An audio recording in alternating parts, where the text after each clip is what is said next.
Yo, what is up guys and gals? Welcome back to another chess video.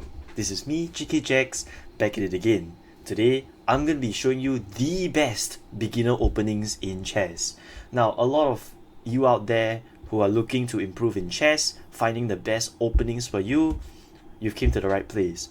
I'm going to be showing you some openings that you can play, that you can start playing today just by watching this video alone. Alright, no theory needed. All you need to know is understand the opening. So, without further ado, let's get right into it.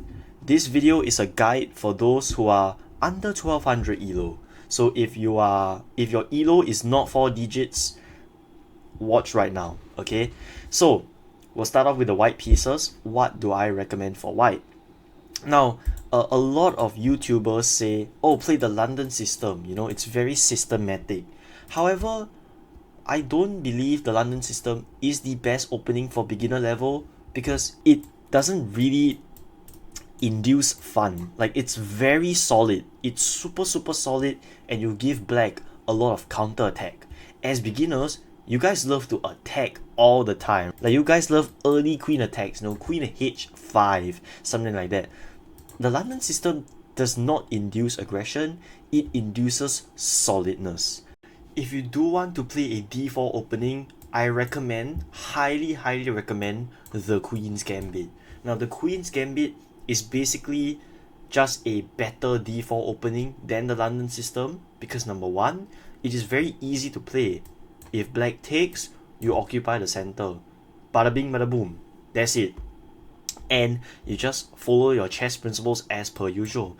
Develop your pieces. Alright, bring out your bishop. And then you play e3.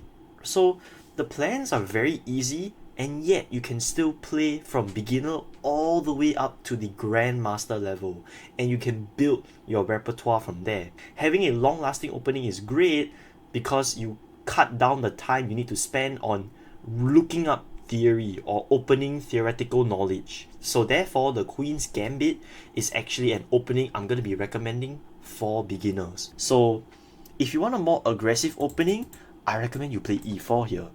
And over here, black can do two things at your level, which is Caro-Kann or e5. If you play e5, you can play the Italian opening where you just follow your chess principles. You develop out the knight, the bishop, and then you castle. However, the Vienna opening, I have a 5-part video on this exact opening, and you can just check it out on my YouTube channel, or you can look at Gotham Chess. I think he also provides really good Vienna opening guides, but I have the full course for you for free. Alright, it's all on my YouTube channel. Check it out. But the Vienna opening to me is one of the most surprising yet effective openings out there, because you get so much aggression, so much attack, and you can start building your repertoire as early as 800 ELO, right? Or even 400. Some people still find success at 400 ELO using this opening because black does not know what to do. They expect you to bring out the other knight, not this knight, for sure. And like, let's say a lot of people play knight f6 here, you just play f4, and a lot of people get greedy, take the pawn, and lose by move 3. So that's why I recommend the Vienna opening. It's so venomous and so aggressive that it just works like a charm every single time. So this will be my recommendation for the beginners, the Vienna opening. Okay, of course, chess is a game for 2 players. You're not going to be playing white all the time. Let's discuss what openings you can play as black.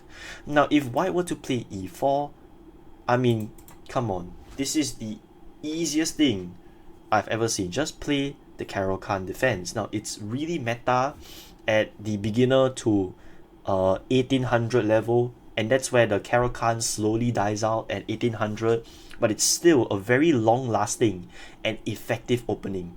It's an opening that doesn't require a lot of time, but yet it delivers so much impact. Basically, with this opening, you try to build a center, attack the center with c6 and d5, and let's say something like e5. There are 2 ways to play, bishop f5 or c5. To me, c5 is easier to play by miles, okay? Bishop f5, you do need to know some convoluted theory, so I think c5 is the better option here. there are a lot of guides out there who teaches you how to play against the advanced. Now, if you are white, right, where I recommended e4, then I recommend you play the advanced variation. I think this is the easiest way to play against the Caro-Kann, and for Caro-Kann players, the Caro-Kann is the easiest thing to play for you, right? And you just play c5, and of course white needs to know some stuff. Knight f3, maybe c3, right, if that's your drift. So all of these resources are free on my YouTube channel, or there's a lot of different YouTubers out there who also provide similar content to this. But I'm giving you a general guideline or a suggestion to what openings you should be playing at your level.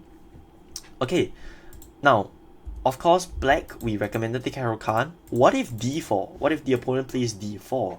Now here you can actually still play c6.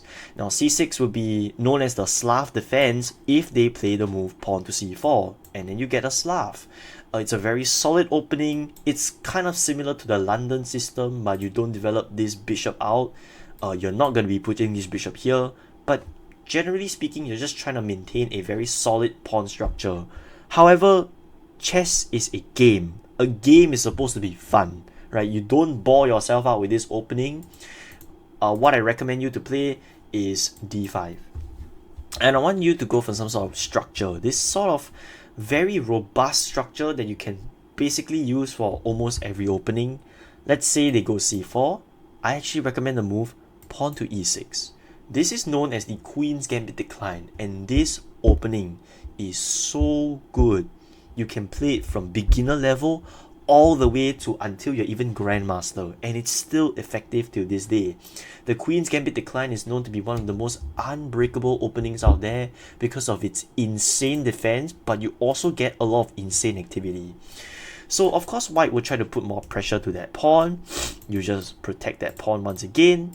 And what you basically go for is, number one, put your bishop onto e7. Just in case if white tries to put pressure on your knight, you can immediately preemptively relieve the pressure. Let's say bishop f4, which is one of the most common Queen's Gambit decline moves. Then you can castle, very easy. d3, e3, opening up the bishop. And then now this move, pawn to b6. So this is known as the Tartakower Queen's Gambit decline. To me, I think this is the most easiest way to play. There is this one YouTuber called Remote Chess Academy by Igor Smirnov. He gives a very good overview on how to play this Tartakower system of the Queen's Gambit decline. It is very easy, and I actually beat a 1500 FIDE player using this opening, and I only learned it in 2 days. I'm not even joking, this opening is great, right? But that's if you're playing against the Queen's Gambit, right? You're just putting the bishop to b7 and then strike with c5. The plans in this opening is very simple. But what happens if you meet an absolute mentally insane person who plays the London system, right? You can actually still go for the same structure that I taught you, right? e6, followed by c5, b6, bishop b7. The ideas are actually all the same. So this Queen's Gambit decline Tartakower system actually works for almost all d4 openings. Maybe there are some little caveats here and there that you can't really follow this robust system. That one, you need to spend a little bit more time on your own researching, finding counters, right? But this is a general suggestion overview. So I hope you guys really enjoyed this chess video. It's a short one, but really effective for those who are looking to upgrade their chess game to the next level. I'll see you guys in the next one. Peace.